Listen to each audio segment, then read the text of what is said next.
Welcome to Between the Shelves. I am your ghost, Alex, and I'm joined by my guest ghost, Peter. Hello again. This is part 2 of our Horror-ween episodes, and in this episode we have 13 more horror film categories to go through, and let's just get right into it. If you're unfamiliar with what we're doing, go back and listen to part 1. What are you doing starting with part 2? All right, so our first horror category are kids' horror movies. So this is a horror movie that is rated PG. So, Peter, do you want to go first? I'm curious to see what you picked. Yeah, I do, and I this category was my idea because I remember I was a little kid when Disney was making horror movies, very briefly. So we're going to say both of them, but the one that initially scared me the most as a very little kid, and I have a story about it, is Watcher in the Woods. It's a Disney horror movie, late 70s, early 80s it came out, but when I was a kid we had family reunions up in the mountains. I'm from Utah in this lodge, and every year my dad would rent the movie projector from the university where he worked, and we'd watch a movie, and he... I don't know what he was thinking, but he got Watcher in the Woods while we were up in the mountains in the woods, and it terrified me, it terrified some of my cousins, and my dad was... The aunts and uncles were not happy with my dad because they had some sleepless nights, but it's basically, these little kids, they're in the woods, I don't even remember the plot, but there's a Watcher in the Woods, and there's a creepy old lady that's involved, and it's literally, I haven't seen it since I was a little kid, but that's one of the first movies that scared me. And the other one, which was from a few years later, was another Disney horror movie, was Something Wicked This Way Comes. And I remember it a little bit more because I was older. The idea is there's a carousel, and if you go on it one way, you get older. If it goes the other way, you get younger. And there's I haven't seen it since I was little, but back then it looked really terrifying of the guy going around and his face is getting older, aging as he goes around. So those were kind of, probably influential in me becoming a horror buff. Yeah. So. Well, I think I will say, as a father, I think it is a father's job to frighten their children. Finding the right age for that is the tricky part. I mean, my dad scared the heck out of me while showing me Alien and The Shining and The Exorcist when I was probably far too young. But, it made me appreciate horror and films in general at an early age. So none of the movies I'm going to talk about are appropriate for my kids. So I'm just going to say that right now. I'm not showing these to my 3-year-old. So my kids' PG horror movie is the Twilight Zone movie. This is rated PG. I would be a little careful with what age you show it to. I would say maybe no younger than 10. The first 2 stories are not really horror stories. So let me back up a second. So the Twilight Zone movie is split into 4 short films. And a fun fact is the directors of these 4 short films: Steven Spielberg, George Miller, the director of all the Mad Max movies, John Landis, director of American Werewolf in London, Clue, Blues Brothers, and Joe Dante, the director of Gremlins and Gremlins 2. So you have 4 of the best horror directors in the business, and plus Steven Spielberg. So 4 great directors. The first 2 are sort of moralizing stories. One's kind of more of an action thriller. The second one is sort of more like a drama. Neither of them are scary, but they're kind of have that Twilight Zone-y kind of twist on reality where you're embodying a different body to learn more about other people. It's sort of like that moralizing tales. Kind of just more interesting conceptual ideas. But 3 and 4 are super, super creepy. And these are the ones that really stood out to me when I watched this as a kid. Number 3 is about a family that... basically, I think a woman is the lead character, if I remember correctly. And she kind of stumbles on this house. And there seems to be a birthday party going on or something. And she slowly turns to find out that the kid who's having the birthday is sort of controlling all of the other family members, and they seem like they're kind of slaves to this child. And it just gets creepier and creepier and creepier. And I remember this story just really standing out to me when I saw it as a kid. It was just really eerie. The sets were really eerie. The way the actors were all acting was you could tell they were very afraid, and it was very affecting for me as a child. So that one's really good. And then the fourth short is iconic. It's the iconic Twilight story, 20,000 Nightmare at 20,000 Feet, which originally was in the Twilight Zone show with William Shatner was the lead, but in the movie adaptation, they have John Lithgow plays the William Shatner character, and it's basically all takes place on a plane ride, and John Lithgow, the main character, thinks he sees a monster outside of the plane and is trying to warn everyone, and it's sort of like a thriller in that way. It's an iconic Twilight Zone story. Highly recommend this movie, Twilight Zone the movie. Scary factor, maybe a 2 out of 6. 6. That airplane one is the only one I remember, but I think I might have seen that in the movie theater. It was a long time ago. It's good. Okay, our next category is slasher film. So I chose Scream, Wes Craven's Scream. I think this came out in the early 2000s, if I remember correctly, or maybe late 90s, like 99 or something. I'm not really a big slasher film buff, but I chose this one because it kind of revitalized the genre by parodying the genre in a lot of ways. So it kind of played off the tropes of slasher films and had a nice new twist. It kind of bred life back into the genre. And the opening scene with Drew Barrymore is iconic. Out of everything, that really stuck with me the most. But I think it's a really well-made movie. Wes Craven knows what he's doing, and I think he does an excellent job. I don't really have much more else to say about it. I'd say in a scary factor, maybe a 3 out of 6. The opening scene being the most scary part of the whole film, if I remember correctly. But I think it really does hold up. Yeah, I haven't seen it in... I tried to watch it again last year, but I was really tired and I fell asleep, but... Yeah. I remember Scream 2 being maybe even better than Scream 1, if I remember correctly. Yeah. But Scream 1 is great for its twist, so definitely worth watching. Yeah, I know. I'm not a big slasher guy either, but there's some I really like that I know that's one that a lot of people like. My slasher is, I actually do really like this movie, even though it's not my thing. It's Black Christmas, which some people say is one of the films that kind of invented the genre. This is from the late 70s, 77 or something like that. I'm not exactly sure, but it's set at Christmas time during at a sorority house. And Perfect. It stars Karen Black, who's like one of my favorite horror queens from the 70s. And basically somebody starts making...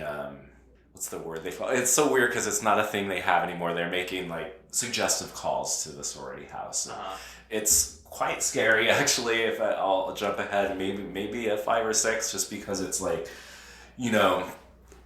it's the kind of thing you can really see. For me, the ones that actually kind of scare me a little bit are the ones that are the kind of thing that could actually happen. You could see some psycho victimizing these college girls but yeah, some really good scenes and like just kind of considered one of the like most iconic and slasher movies with Halloween and stuff. So nice. All right, next category is psychological horror movies. So this was another category that I had a lot of trouble with, not because there was any lack of movies to choose from, but I had too many choices.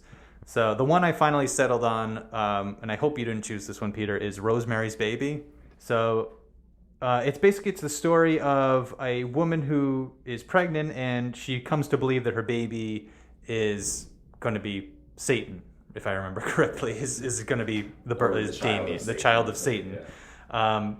It's extremely creepy. The tension builds and builds and builds throughout the film because Rosemary's only going to get more and more pregnant, and how it's going to end. She's eventually going to have this baby, or possibly.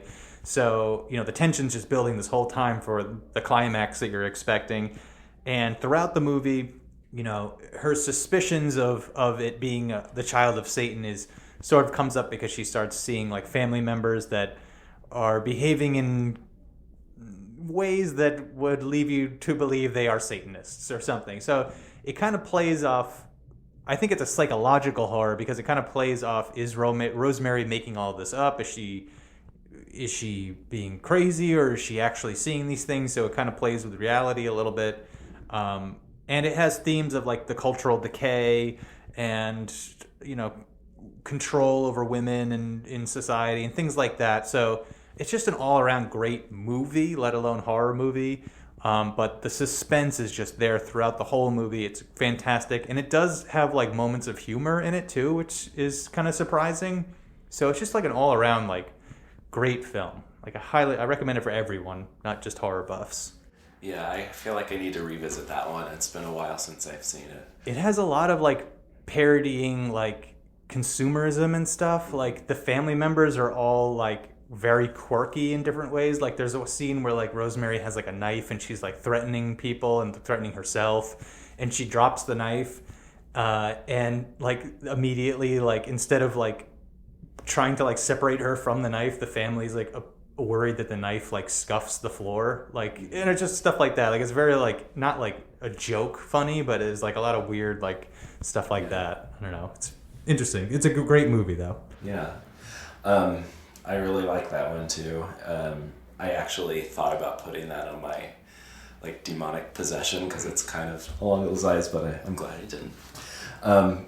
My psychological horror probably won't surprise you. I did Don't Look Now, which I know you didn't care for that much, but I really like. It's the right period for me. It's early 70s. It's set in Venice, and it's the Donald Sutherland is the main actor, and he's lost his daughter. If my memory serves me, she drowns, and he's having these nightmares of her, and she's wearing this red coat. And then they're in Venice. I don't even remember why they're in Venice, but he keeps seeing in the distance somebody with a red coat, and he's like trying to like what's real and what's not, and it's kind of exploring the psychology of loss of a child through these dream sequences and through the imagery, and it has some really. I was reading about it. It was considered very innovative with its editing, and. For me, I'm really looking for atmosphere, and it's got that in spades. Lots of beautiful shots, lots of weird, creepy shots with the red. It's the theme of the red that stands out against a lot of brown and this really like bright red standing out. It's I found it you can't really call it scary. I still consider it a horror movie because there are some creepy scenes, and but I just think it was a nice atmospheric movie that was beautifully shot, and a little trivia that I want to include. I just finished reading a biography on Kate Bush, and I'm a big music guy, and she got Donald Sutherland to be in the music video for her song Cloud Busting, and one of the reasons she wanted to ask him was because she was a big fan of Don't Look Now, and she, a lot of her songs are inspired by films, so she's really interested in films. I just finished it a few days ago as I was getting ready for this, and I'm like, oh, that's perfect. Probably like maybe a 2 on the 1 or 2 on the scariness. Yeah, I would agree with that. A little creepy. I will say I did like this movie. I just didn't like the ending of this movie. I didn't think the ending had a good payoff. Yeah. But it is very like creepy vibes throughout the whole movie, and the editing you mentioned, it's set in Venice, so there's the canals and everything that wind through the city. And when Donald Sutherland is like pursuing this mysterious red figure through the streets, like he gets lost very often, and it kind of plays with like him being lost. The editing kind of makes you really feel like you are lost and you don't really know what's going on. So it's a really well shot, really well made movie. Yeah. I think for me too, I think you've probably seen it more recently than me now, but when you're interested in a like certain time period with movies, you get to a point where you feel like you've seen all of them that are good. So like I was surprised because it was maybe 4 or 5 years ago to see it. I'm like, oh, there's a 70s movie I've seen that doesn't turn out to be horrible, because half the time you're like, oh, this is why I've never heard about this one, because it's not good. Okay, our next category, I have defined it as Yuppie Nightmare. Now, this is a category I stole from one of our favorite podcasts with Gorley and Rust. They did a whole season on Yuppie Nightmare movies. So they kind of define it as, when these like rich white people's ideal lives are disrupted by something that blows up their whole worldview. So the movie I chose for this category is Fatal Attraction with Michael Douglas and Glenn Close. It is basically Michael Douglas cheats on his wife while she's away doing something. I don't know. She's away, and he cheats on his wife, and with Glenn Close. And Glenn Close basically becomes, I don't have the right terms for this, but becomes really obsessed with Michael Douglas and like won't let it be a fling. She's like wants to take Michael Douglas away, and it becomes sort of like a stalker of Michael Douglas's character. So it's a really interesting movie. I'd watch it for the first time as in preparation for this podcast, and it does what I think great horror movies do is it poses a question to the audience. It asks what is the price of being unfaithful. It's like when you leave this movie, I think it's what a lot of good movies do is they have you talking about the movie after the movie's over, and I think this movie does that, where you can kind of talk about the motivations and the price that the characters had to pay for their actions and everything. And it doesn't really, the movie doesn't answer it for you. It leaves it as an open question. And I think it's a really well done movie in that sense. The ending itself is kind of questionable in modern day sensibilities in terms of the justice that is paid. But it's a really interesting movie, and the tension is definitely there. Like I felt it definitely does not let the audience go for the whole movie. Pretty much, it just builds and builds and builds the tension, and I really liked it. Scariness factor, maybe a 2.5. It's not a scary movie. There are some kind of creepy moments, and there's even a jump scare or two, but it's kind of one of those that's on the line between horror and thriller. Yeah. So that was my pick. Fatal Attraction. I think they just made a remake of that, but it's a TV series. I haven't seen it, but I've just seen it, ads or something for it. I can't remember who the actress who plays Glenn Close, but it's somebody quite prominent. So look that up if you're interested. Mine, I think we did it like for this category, Yuppie Home Invasion is The Strangers, which I actually saw, it was maybe 10, 11 years ago. We were on vacation in San Francisco, and it was at night, and we didn't really have anything planned for that night, so we're like, let's go see a movie. So we went to see The Strangers, and it actually legitimately scared me because it was after dark, and we were walking through city streets we weren't familiar with, and I was like, I'm legitimately creeped out right now. But the concept of The Strangers is it stars Liv Tyler and the guy is, but they're a couple that they go to stay in it's like a vacation home somewhere, and so it's if I remember, it's sort of off season, so most of the other houses are empty, and basically killers just come and start messing with them for no other reason than because they were home. Like there's the scene where they're like, why Liv Tyler's like, why us? And it's like, well, because you were home. They were just like knocking on doors until they found someone. So there's something horrifying about the just randomness of it. It's like, I'm not being targeted, I'm just so I really found that one legitimately scary just because it felt real. Yeah, with Gorley and Russ just covered this on their podcast. I listened to it recently. I've never seen the movie, but they were saying how scary it is too. And they've seen every horror movie, and they're saying it's legitimately scary. Yeah, I give it a 5 or 6. Yeah. I was, it had been a very long time since I left a horror movie actually kind of looking behind me and stuff. So. Okay. Our next category is a foreign horror film. So the one I chose is Le Diabolique, or Les Diaboliques. It's about the wife of an unfaithful husband teams up with his mistress to murder him, essentially. And things get weird when his body goes missing. So that's the setup for the movie. And it's a great thriller. It doesn't really dive into horror until the very end, but the ending is horrifying. One of the best endings of a horror movie that I can think of. Yeah, I think it was made in the 50s, I want to say. I think it must be French.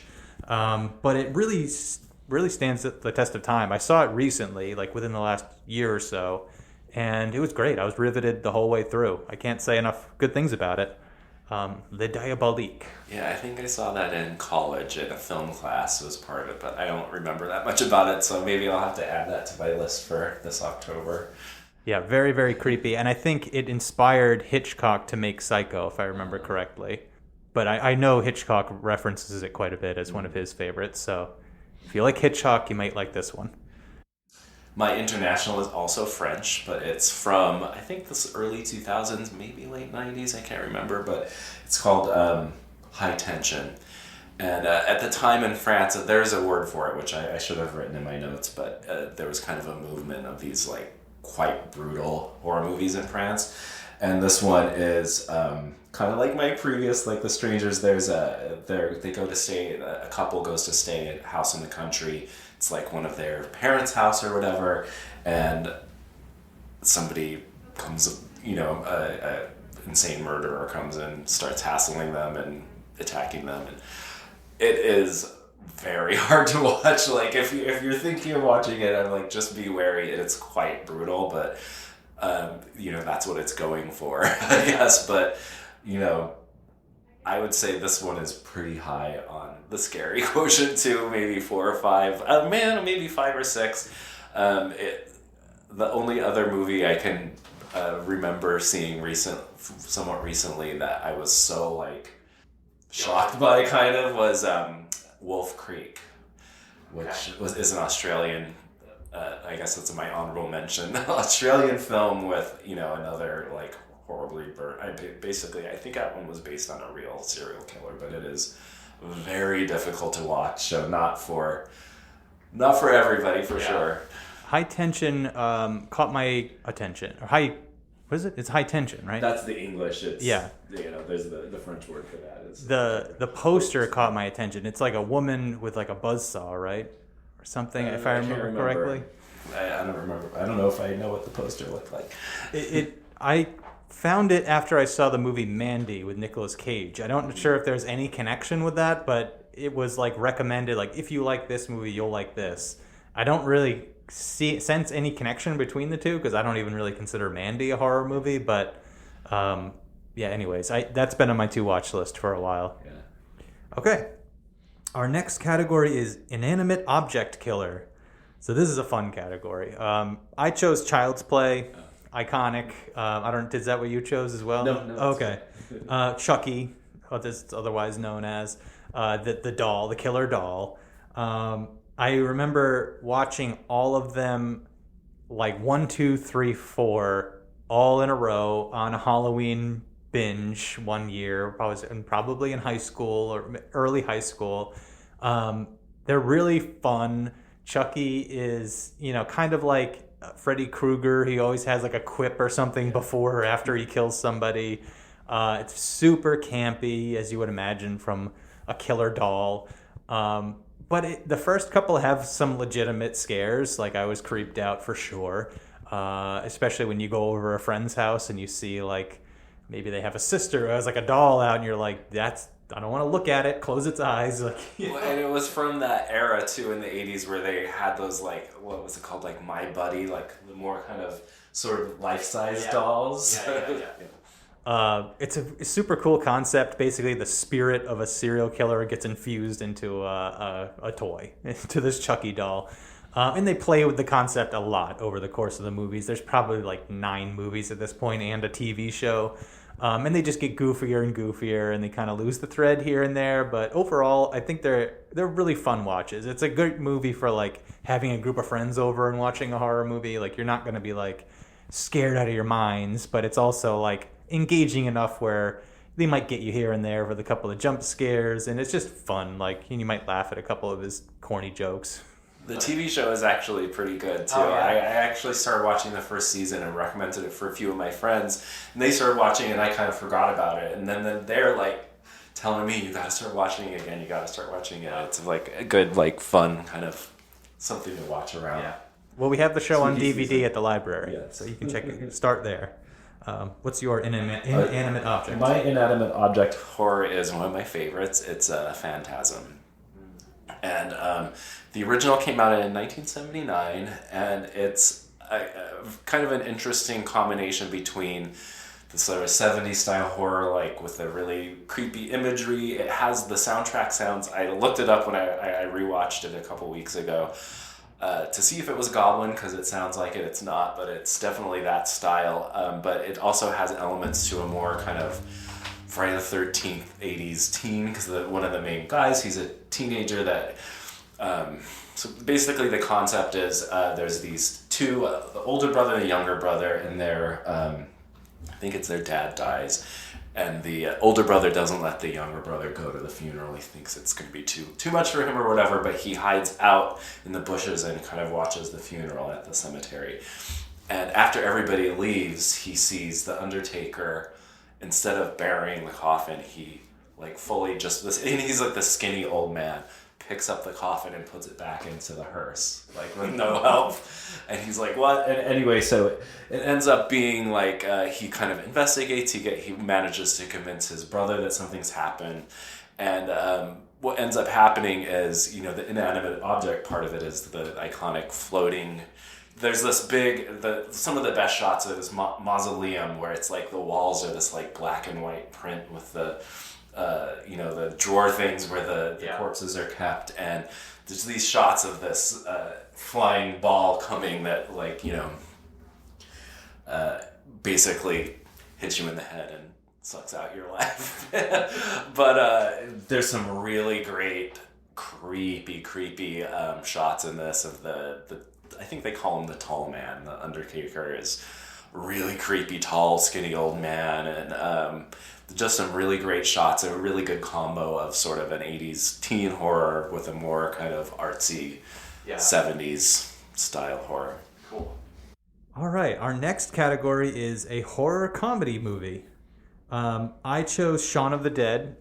I love zombie movies, so this was a perfect fit for me. I remember seeing it in the theaters and thinking, this is the best movie ever made. Like, it was like absolutely in my wheelhouse. I love the comedy. It's directed by Edgar Wright, who went on to do Hot Fuzz, and a bunch of other movies with Simon Pegg. He's the star, and a bunch of other fantastic British comedic actors. And it's set in a zombie apocalypse, and it's about this just ragtag bunch of characters that are trying to survive, basically. And it's hilarious.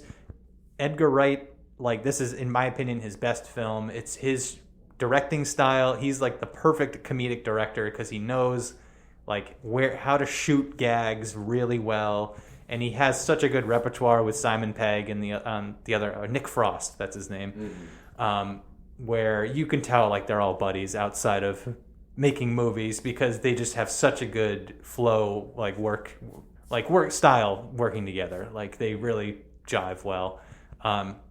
Shaun of the Dead, highly recommend it. It's just one of the best comedies there is. It's on my top 100 movies of all time. Yeah, that one's really good. It's so much on the comedy side that it didn't even occur to me as a horror comedy, even though obviously it is because it's zombies. But yeah, that's a great one. What's your pick, Peter? Mine is Army of Darkness, which is the third movie in the Evil Dead series, which that's Sam Raimi, right? Yep. That's something, he might be a category for next year too. Yeah, for sure. I saw this as a teenager. It came on TV, and it's just Evil Dead is obviously like a zombie kind of thing too, but I think it's a comedy, but it's also more into the kind of the gore thing with limbs getting chopped off and stuff. There's not a lot really to say about it, but I don't know why I should have put in the main guy from Evil Dead. What's his name? Ash. Yeah, he's just like a kind of a iconic horror hero, but it's a really tongue-in-cheek and really fun horror movie to watch. Yeah, he's like an everyman sort of lead where he kind of fumbles his way through a lot of things, and Sam Raimi has definitely a comedic sensibility where even when things go, he pushes things to the nth degree, any horror scene where it gets to the point of being absurd and funny. Yeah, and I found the first couple Evil Dead ones seem a little more horror-y to me. The Army of Darkness is extra ridiculous. Yeah, he has a bigger budget, and Yeah. he kind of went into like making it like a bigger picture, not like Yeah. a horror, campy horror movie. Great pick. Our next category is a found footage horror movie. So I haven't seen many found footage horror movies, so I don't know if you want to go first. My choice is a pretty obvious one. I'll go first. The one that I did is VHS, and it's V/H/S, and it's like a found footage anthology. So basically, I don't remember how many there are, but it's like a certain number of short films that are the only thing that ties them together is that they're all found footage. So some of them are really scary. I'm not going to go into the details of what happened, but it's like each one is a different story, different director. I didn't know that. I thought it was a... Yeah, it's like... Okay, cool. Yeah, so that's a good one because it'll give you, a few stories. And there aren't that many that I like, actually, so I had a hard time choosing one because I was pretty sure I knew which one you were going to choose. Yeah. My choice is the obvious one, Blair Witch Project. This came out at the perfect time for me. I want to say I was in early high school, maybe even late middle school. And the first thing you heard about this movie was its guerrilla marketing campaign where people were saying like, oh, like this was, I should back up a little bit. There wasn't really a found footage genre before this movie. So the whole marketing campaign was, oh, have you heard about this documentary that this tape is being passed around about this found footage, these teenagers that go out in the woods in, I want to say Massachusetts or something? Maryland. Yeah. And there's like, oh, they're like investigating some witch or something, and it's like really creepy. You got to watch this documentary. So like that's how you first heard about this movie going around. And then, obviously the word of mouth was it was just like the scariest movie ever made and everything. So it really had an impact on me before I even saw it. And then when I finally saw it, I think I saw it on VHS. I don't think I saw it in the theaters. I was probably too young. But nothing had been spoiled for me when I finally did see it. So the impact of it, as this creepy documentary, like still worked on me. So I remember it like really being extremely creepy when I first saw it, because I was still young enough and naive enough to believe, like, for a little while that, I could suspend my belief a little bit to be like, oh, maybe this was partially dark documentary film or whatever. But Blair Witch Project, it's still super creepy, and I like that they withhold showing any horror or anything, basically the entire movie. But yeah, I think it holds up. It's more has like a legacy of like being the first to try this than it being like a great actual film. But I feel like the final scene in that movie is legitimately creepy too. It's been a while since I've seen it, but especially because like mostly all you see up to that point is them filming their faces or them running through the woods. So I think it holds up on a 1 to 666 scale. If you go into it completely blind, I would say it's pretty creepy, like maybe a 4 or 5. Yeah. But don't have it spoiled for you, because then it becomes trivialized. But the Blair Witch Project, I definitely recommend it. Okay, can we move on to our next category? Yes. Okay, our next category is ghost movie. So I love ghost movies. But again, I chose a pretty basic one, so I don't know if you want to go first or I don't mind going. Go ahead. So I chose The Sixth Sense by M. Night Shyamalan. This is another movie that came out at the perfect time for me. I saw this in the theaters, and if I remember correctly, I saw it with my parents and my parents' best friends, and my dad had to take me out of the theater because I was so scared. So if you can look up, I was born in 89, so if you look up whenever this movie was released in theaters, I would want to say 99, so I was probably like 10. So imagine a 10-year-old seeing this in the theaters, probably too young. But if you haven't heard of it before, the basic premise is a child psychiatrist takes on an interesting case of a boy who claims that he can see dead people. So that's like the basic plot.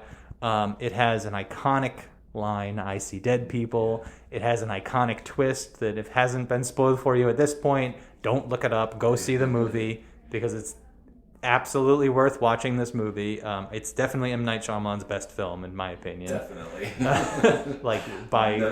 No doubt. Yeah. But it's really good, and it holds up. It's super creepy. I love the setting. It's kind of has like a fall kind of atmosphere, so it's kind of got like a little bit of a cozy vibe to it, but it has some truly terrifying scenes, at least like as I recall them. So I highly recommend The Sixth Sense. Horror scale? Horror scale, honestly, I'm going to say it's like a 5. Really? If I remember correctly. I saw it as an adult, so I barely even think of it as a horror movie. Really? Yeah. I think it's really good, but I never really thought of it as scary.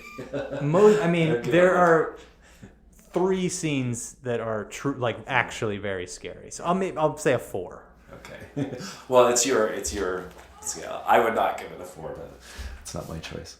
All right, what's your ghost my movie? ghost movie, kind of similar. I saw it when I was a little kid. It's Poltergeist, the first one. And I remember being very creeped out by the commercials. And, it's just like, I see dead people, there's a "they're here" thing. And, it still holds up, I think, in some ways. It does feel a little bit dated. And it's kind of interesting to me, too, because I think it might be PG. It is. It might be pre-PG-13 because I would say it would probably be PG-13 now because some of the language I find when I watch some of these older 80s kids movies, I'm kind of surprised this is considered PG, but they didn't have PG-13 wasn't a thing at the time. Yet. And it was originally rated R, but Spielberg and whoever the other producer was talked the MPAA down to rating it PG. So. Yeah. It's just one of those, classic creepy little girl. It's something that I respond to, sitting in the TV. And I also really love I don't remember her name in the Zelda Rubinstein character. She's the creepy old lady, a really good character. I think it really does still hold up pretty well as a horror movie. I agree. And the special effects hold up pretty well, too. Very cool scenes. Very, very cool. The rocking chair thing still creeps me out so much because it made a generation of people scared of clowns. Yep, totally. My grandparents had a rocking chair with a Raggedy Ann and Andy doll on it in their guest room that I would sleep in when I stayed with them, and I remember asking them to take it out of the room so I could sleep. It's a great movie. I would give it probably an average scare rating, maybe 3. Yeah, I agree. All right, our next category is a haunted house movie. So we already mentioned Evil Dead. That was my pick, or Evil Dead 2 specifically. So Evil Dead 2 is basically a remake of Evil Dead 1, just with a slightly bigger budget and a little bit creepier and a little bit funnier. It's like a remastered version of 1, basically. Sam Raimi's the director. And he has such a unique way of shooting horror. His camera work is so unique where if you're looking at, he'll do shots from the monster's perspective and the camera will just be weaving up and down and left and right and through windows and around trees. And it's just so eerie. And I don't remember any director ever doing anything like it since then. It's just so unique. And it's just full throttle absurdity. The action is 100% action. The horror is nth degree ramped up horror. The comedy is just the goofiest bits. It's just everything is just the scale, the saturation is just ramped all the way up on everything, which is great. It's just such a fun movie. You said it's kind of like a zombie movie. I think of it more of a possession movie. Oh yeah. Because it's kind of like an evil spirit that possesses these teenagers in this cabin in the woods and kind of turns them into a horror demon sort of person. But anyways, it's a really, really fun horror movie. It does have a lot of spooky moments, but it's just really fun. It's another great one to watch with a bunch of people. So Evil Dead 2 is my recommendation. Scary factor, maybe a 2 or a 3. Probably have seen it, but I can't. It's been long enough that I can't remember. So, my haunted house movie is actually another international one. It's House, or Hosu, which is a Japanese horror, and it's classic, the kind of horror I like. Just these insanely weird sequences. Yeah. Some of them are quite beautiful, weird demon mask thing, and these drifting grasses, and just if you like an strange, creepy imagery, it's a what you think it is. It's a haunted house, but it's like the craziest haunted house you've ever seen, with these like almost psychedelic, strange images. I didn't write down when it came out, but it is... It's like early 60s, if I remember correctly. Yeah, I was thinking 60s, maybe early 70s, something like that. But it's, just for the imagery alone, I don't even remember what the plot is, but it's basic, it's the plot of every haunted house movie, basically. But just these insane psychedelic film sequences that... My friend had it... like, unforgettable, really. My friend Whit had this on the Criterion Collection edition for some reason. I don't know why he picked it up, but we watched it and I just remember like, what is happening, right? This is the craziest movie I've ever seen. But in a fascinating way. Yeah. It's so bizarre, yeah, but it's great. Okay, House. Yeah, that's what it's... Yeah, House or Hosu, sometimes you see it because that's the Japanese word. Yeah, definitely check that one out. Okay, our next category is a horror movie remake. So I chose The Ring, the American remake of Ringu, the Japanese horror movie. This is a movie about a haunted VHS tape that if you watch, I forget how long, but a few days after you watch it, a week or so, you die. So it follows an investigator trying to piece together all these clues of all these children who are dying watching this movie. She watches the movie herself and then needs to solve the case to save her own life, basically. It has the iconic scene of like the creepy girl crawling out of the TV set. But the scene that really, really stuck with me, and the scariest scene in the entire movie, maybe you're thinking of it too, it's in the very beginning of the movie when they show the first victim. It's like a very quick flash of like, that scared the heck out of me. Like, jumped out of my seat, like so terrifying. And just kind of like adding to the whole atmosphere of watching this movie, I saw it with a group of friends on VHS, the way it was intended to be watched, like, a night, dark, put the VHS tape in. We're all like, oh, should we, do it and everything, kind of trying to scare ourselves. And I thought it was just a great horror movie. I don't know. I really liked it. The Ring. Yeah. I don't remember when it came out. Probably early 2000s. Was it? Yeah, maybe late 90s. There was an era there where there were a lot of really good Japanese horror that was getting remade, like The Grudge. Yeah. This Ju-on. I think the Ring was like the first of those movies. It kind of started a trend of American remakes of Japanese horror. Yeah, so that's a great one. That's my horror movie. Original and remake are both really good. Yeah. My horror quotient, scary quotient, or whatever you're calling it. Yeah. I would say for The Ring, that first scene that I was alluding to, that's like a 6 for me. Other than that, maybe like a 3, 4. It's more of like and it becomes like an investigation movie after that point. It's a little scarier in a world where VHS tapes are a common thing, where you don't have to explain to children what that thing is they're putting in.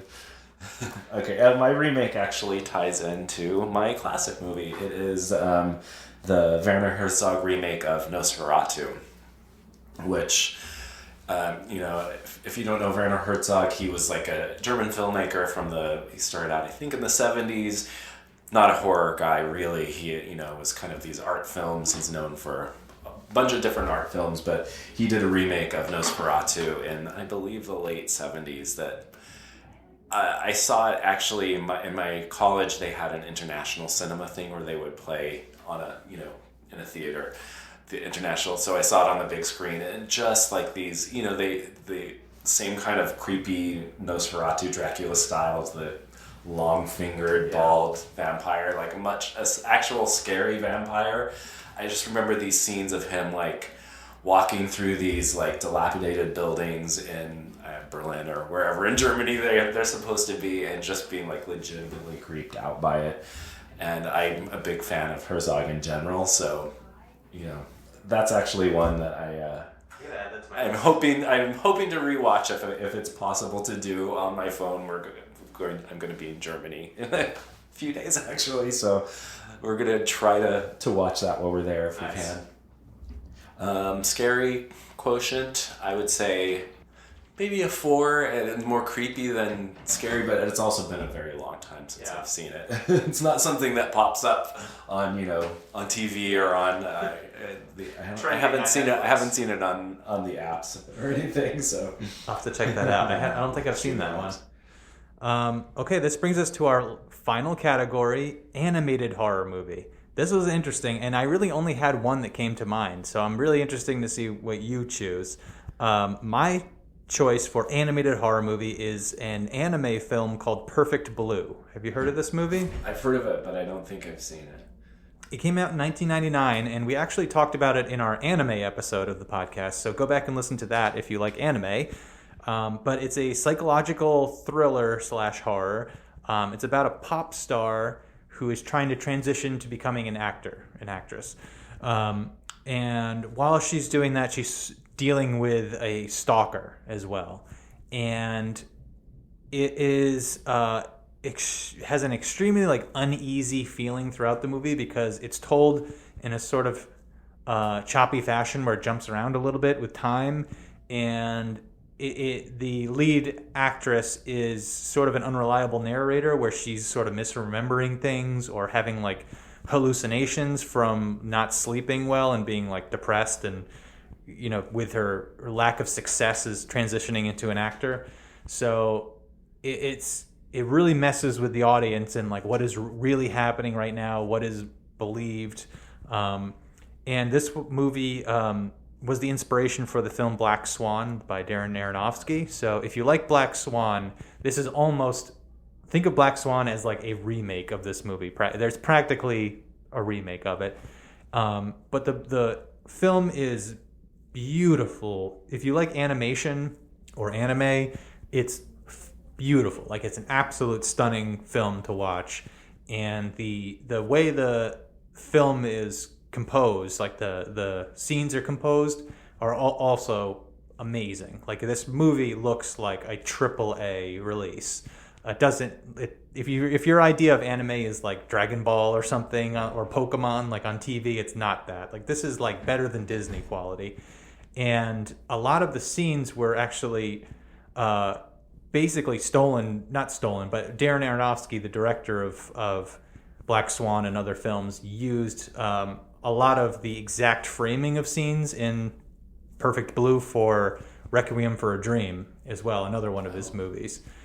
So much so that he actually bought the rights for Perfect Blue so he wouldn't get sued when he reshot the things in person. So, Perfect Blue. It's one of my all-time favorite animated films. It's a fantastic psychological thriller if you like that.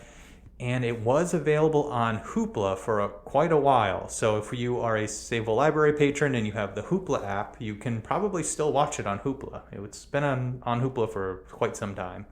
So that is my recommendation. It's called Perfect Blue. Scariness factor, maybe a 3.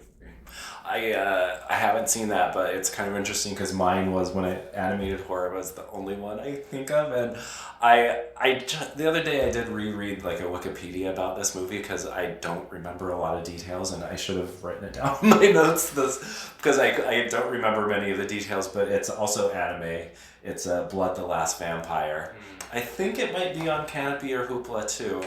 I have it on my little brochure I put out for our Horror-ween challenge. I put a few of them, but it's definitely available on some of the apps because I've looked at it. But it's it's the same thing. It's really high production quality. I had a phase quite a few years ago when I watched it where I was watching a lot of anime, which is not normally a thing I do, but it just came up and I was kind of again, just Japanese. Like you say, we think of it as Dragon Ball Z, but it's a very serious art form there. So this is, these really, it's very black and red, black and red, darkness and blood is the main thing I remember about it. I don't remember much about the plot line, but you can kind of get the idea of The Last Vampire from that. But, really, really interesting imagery, really well drawn and beautiful to look at in a creepy way. So I actually want to rewatch this one too because I don't remember hardly anything about it except for Black and red. Yeah. It's been a while since I've seen it too. Yeah. It's definitely time for a rewatch. Yeah. All right, well, that's our 25 categories. We made it. We made it through. So, listeners, there's still, by the time this episode comes out, there's still, I think, 2 weeks before Halloween, just about thereabouts. So get your horror movies in. I hope you like some of our recommendations. And right after Halloween is the Sayville Fan Fest on November 4th. So don't put away your Halloween costume into the closet just yet. Come out and join our costume contest at the Fan Fest. You can win some excellent prizes. We also have food trucks. We have over 20 vendors this year, arts and crafts, gaming tables, a gaming bus, all sorts of good stuff. So definitely come on by to that. It's always lots of fun. Yeah. All right. Thank you, Peter, for joining me on this horror quest and sharing your horror knowledge with us. Thanks for having me. That was fun. Bye, listeners.